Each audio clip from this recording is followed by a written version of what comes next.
ఎకరాలను ఎలా పునరుద్ధరిస్తారని కూడా అడిగింది. చెరువు దగ్గరే జైలు పెట్టి అధికారులను అక్కడే ఉంచుతామని కూడా తెలిపింది. కోర్టు వ్యాఖ్యలపై బీఆర్ఎస్ హర్షం వ్యక్తం చేసింది. రూల్స్ ప్రకారమే ప్రభుత్వం ముందుకు వెళ్లిందని కాంగ్రెస్ నేతలు ప్రకటించారు.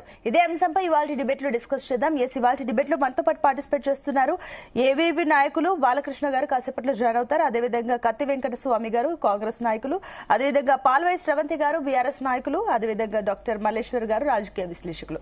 అందరికీ గుడ్ మార్నింగ్ అండి. ముందుగా మల్లేశ్వర్ గారు మీతో స్టార్ట్ చేద్దాం. సో ఈ కంచగచ్చబోలి భూముల వ్యవహారంలో ఏ రకంగా రచ్చ జరిగిందో మనం చూస్తూనే ఉన్నాం. దానికి సంబంధించి ప్రభుత్వం కూడా ఏ రకంగా సమర్థిస్తూ వస్తుందో చూస్తాం.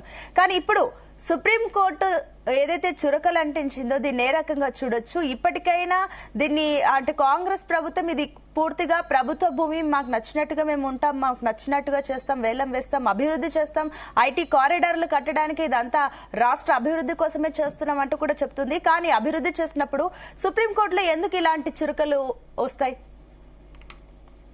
ముందుగా ఛానల్లో ఉన్నటువంటి మిత్రులకు మరియు తెలుగు ప్రేక్షకులకు నమస్కారం అండి. ఇక్కడ ఎస్టీయూ భూములకు సంబంధించినటువంటి గచ్చిబౌలి భూములకు సంబంధించినటువంటి విషయము చినుకు చినుకు గాలివానలాగా మొత్తం కొంత రాధాంతానికి దారితీసినటువంటి పరిస్థితి మరి మనం చూస్తున్నాం. ఇది ఎందుకంటే ఇది విద్యార్థులకు ప్రభుత్వానికి జరిగినటువంటి ఇష్యూగా కొంత డైవర్షన్ ఒకవైపు అయితే ప్రకృతిని విధ్వంసం చేసారు, వాళ్ళకు అంత పాడు చేసారనే దాని మీద కొంత పర్యావరణవేత్తలు కావచ్చు, తర్వాత ఇక్కడ ప్రతిపక్షాలు కావచ్చు, కొంత గగ్గోలు పెట్టేటువంటి పరిస్థితి కూడా చూస్తున్నాం. అయితే ఇక్కడ మనం చూడాల్సింది ఏంటంటే అది ప్రభుత్వ భూమి అయినప్పటికీ కూడా సుప్రీంకోర్టు ఏం చెప్పిందంటే ప్రభుత్వ భూమే కావచ్చు, నేను దాంట్లో ఏడు పెట్ట తెలుసుకోలేదు, కానీ ప్రకృతిని ఎందుకు విధ్వంసం చేసారు అనేది సుప్రీంకోర్టు ప్రశ్న, దానికి సమాధానం లేకుండా ఉన్నటువంటి సందర్భం ఉంది. అయితే ఇక్కడ మనం ప్రధానంగా 2002లో ఉమ్మడి ఆంధ్రప్రదేశ్ ప్రభుత్వంలో వాల్టా చట్టం అంటే ల్యాండ్ వాటర్ ల్యాండ్ సంబంధించినటువంటి తో పాటు ట్రీస్ యాక్ట్ ఒకటి తీసుకొచ్చింది. దాని మీద ఏదంటే ఈ ప్రకృతి విధ్వంసం విషయంలో కావచ్చు, భూములు కాపాడే విషయం కావచ్చు, భూగర్భ జలాల దాని విషయంలో.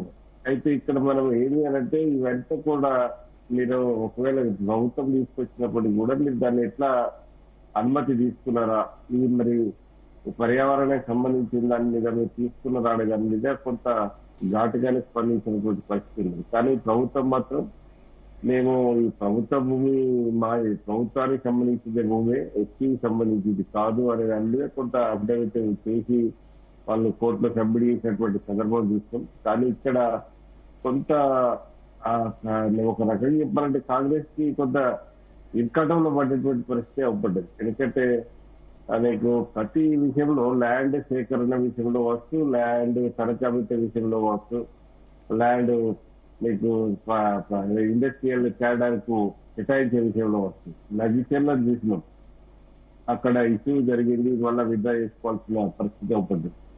ఇక్కడ ఇప్పుడు ఈ రోజు ఎస్టీ భూముల గచ్చిబౌలి సంబంధించింది కూడా అదే పద్ధతిలో కొంత ఇప్పుడు మే 15 వరకు 4 వీక్స్ ఇచ్చింది. అంటే ఇక్కడ ఏం జరుగుతుంది అని అంటే కొంత అవగాహన లోపమా, లేకపోతే కాంగ్రెస్ ప్రభుత్వం కొంత అంటే దూకుడు వ్యవహారమా, కానీ కొంత ఇదంతా పబ్లిక్ లోకి పోయి కొంత డ్యామేజ్ అయ్యే పరిస్థితి మాత్రం కొంత కాంగ్రెస్ కు కనపడతా ఉన్నాయి.